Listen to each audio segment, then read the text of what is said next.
अस्सलाम वालेकुम। I am Sabtain Ali, lecturer in higher education department. बेटा आज हम डिस्कस करेंगे जूनियर साइंस टीचर पेपर 2।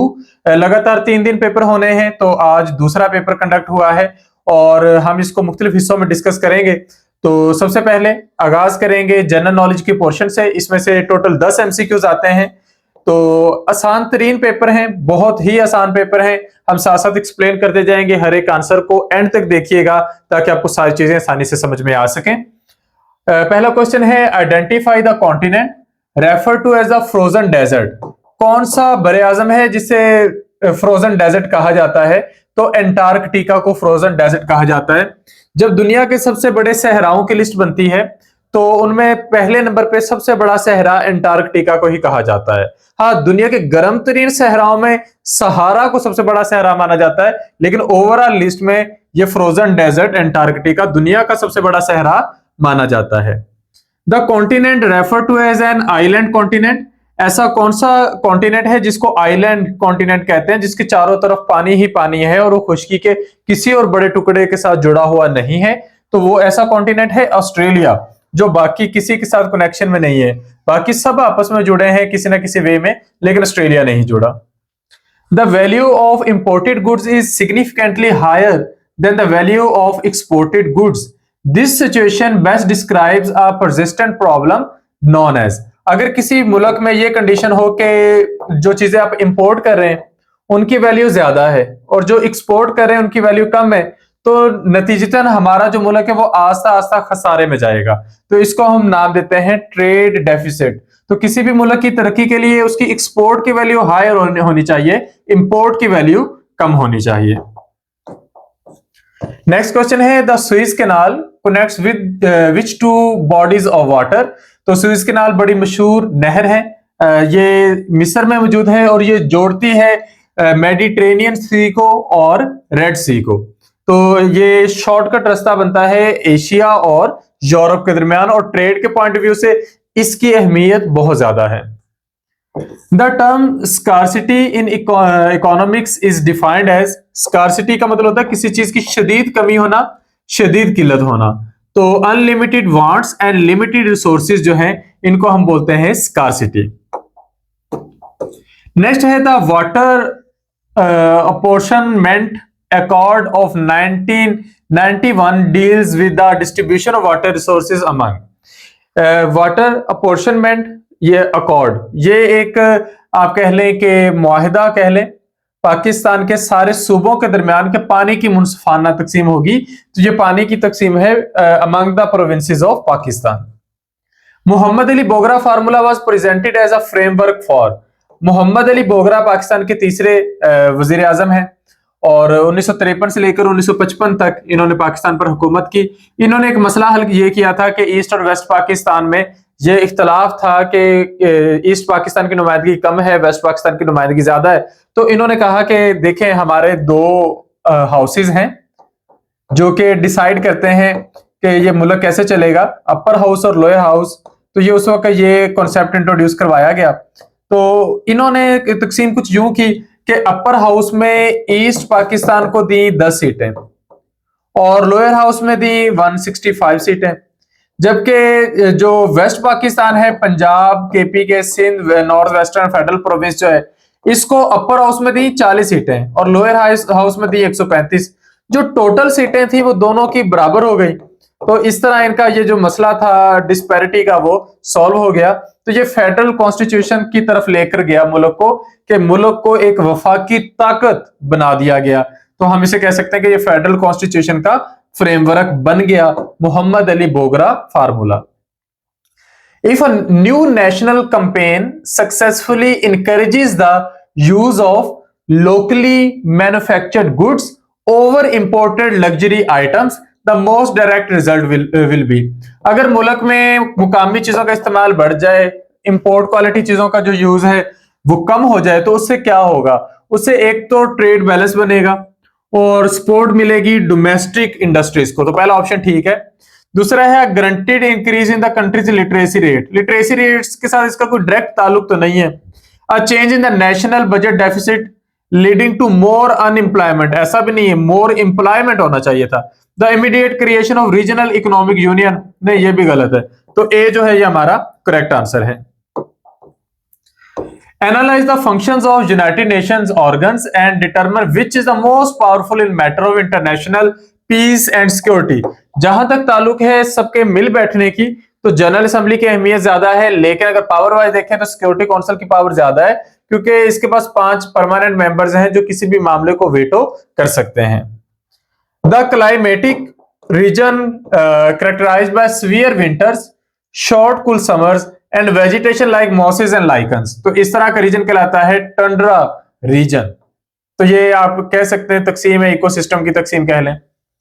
इसके बाद पेडागोजी का पोर्शन है, इसमें से 20 सवालात हैं, बहुत अहम तरीन हिस्सा है, लेकिन ये भी बहुत आसान है। पहला क्वेश्चन है linking science lessons with local ecosystems shows. तो अगर आप साइंस को कनेक्ट कर रहे हो किसी भी लोकल इकोसिस्टम के साथ, लोकल कम्युनिटी के साथ, तो एक्चुअली आप रियल लाइफ सिचुएशंस को लिंक कर रहे हो। यानी कि अगर आप एलजी को, फंजाई को स्टडी कर रहे हैं और उसको लिंक कर देते हैं डाइंग इंडस्ट्री के साथ, तो ये आप एक रियल लाइफ सिचुएशन में आ जाते हैं।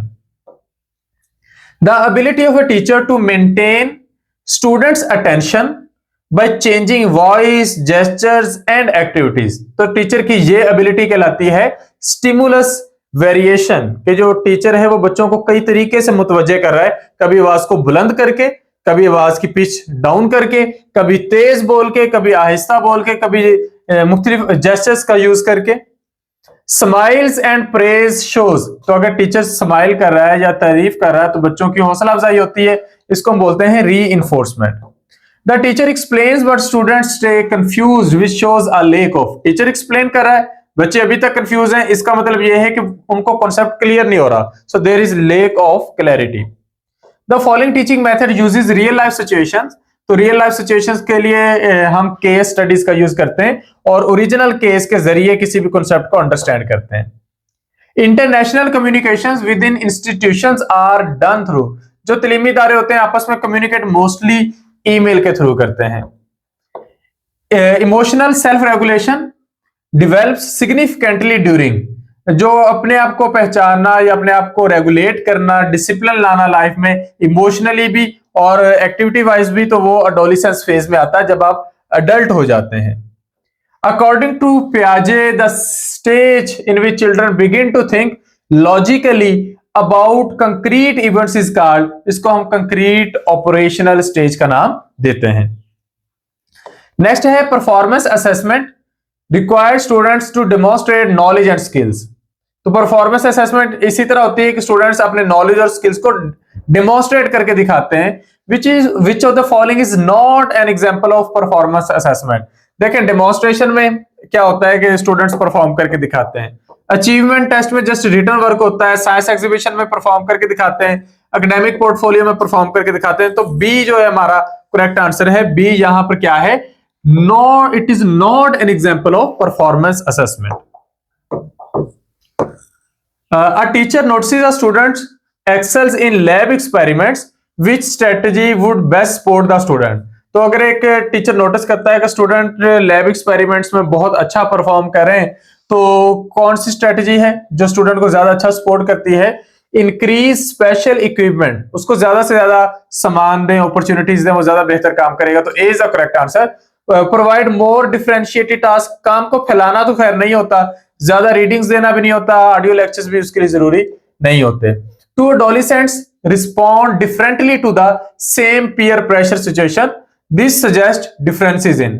अगर दोनों का रिस्पॉन्स करने का तरीकेकार डिफरेंट है, तो इसका मतलब यह है कि दोनों का सोशली उसको डील करने का मेथड ही डिफरेंट है। तो सोशली कोपिंग स्किल्स जो है वो दोनों की डिफरेंट होंगी।